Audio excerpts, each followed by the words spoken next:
রাজধানীর কমলাপুর রেলওয়ে স্টেশনে প্রতিদিন ভিড় করেন হাজারো যাত্রী। কেউ ট্রেন ধরতে আসেন, কেউ বা দীর্ঘ ভ্রমণ শেষে পৌঁছান গন্তব্যে।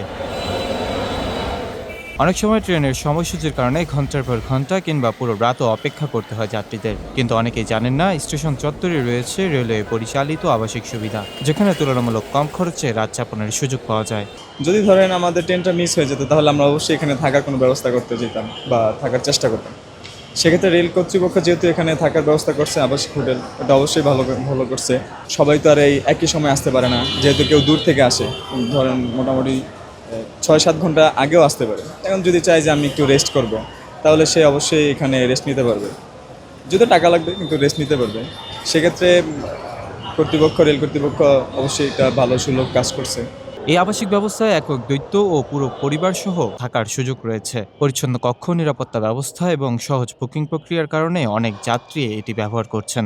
দূর দূরান্ত থেকে আসা যাত্রীদের জন্য এটি হতে পারে হোটেলের বিকল্প একটি ব্যবস্থা। সরাসরি আসতে হবে। অনলাইনে আপনি বুকিং করবেন, এনআইডি কার্ড দিবেন না, তাহলে এটা হবে না। ফোন নম্বর দিছি, আমরা ফোন নম্বর দিছি, ফোনে কন্ট্যাক্ট করবেন, বুক করবেন, ঠিক আছে। কিন্তু বুকিং থাকবে না। বুকিং থাকতে হলে আপনি আইডি কার্ড নিয়ে আসতে হবে সরাসরি।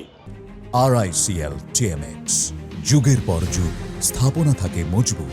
হোটেলের বাড়তি খরচ কিংবা স্টেশনে রাত কাটানোর ঝামেলা এড়াতে কমলাপুর রেলওয়ে স্টেশনের ভিতরে রয়েছে স্বল্প খরচে নিরাপদে থাকার সুযোগ। অথচ এই সুবিধার কথা জানে না অনেকেই। যাত্রী সেবার অংশ হিসেবে রেলওয়ের এই আবাসিক ব্যবস্থা দীর্ঘদিন ধরে চালু রয়েছে। সংশ্লিষ্টরা বলছেন, ভাড়া, বুকিং পদ্ধতি ও সুযোগ সুবিধা সম্পর্কে আরও প্রচার হলে অনেক যাত্রী কম খরচে নিরাপদে থাকার সুযোগ পাবেন। মোহাম্মদ আল আমিন, ঢাকা পোস্ট।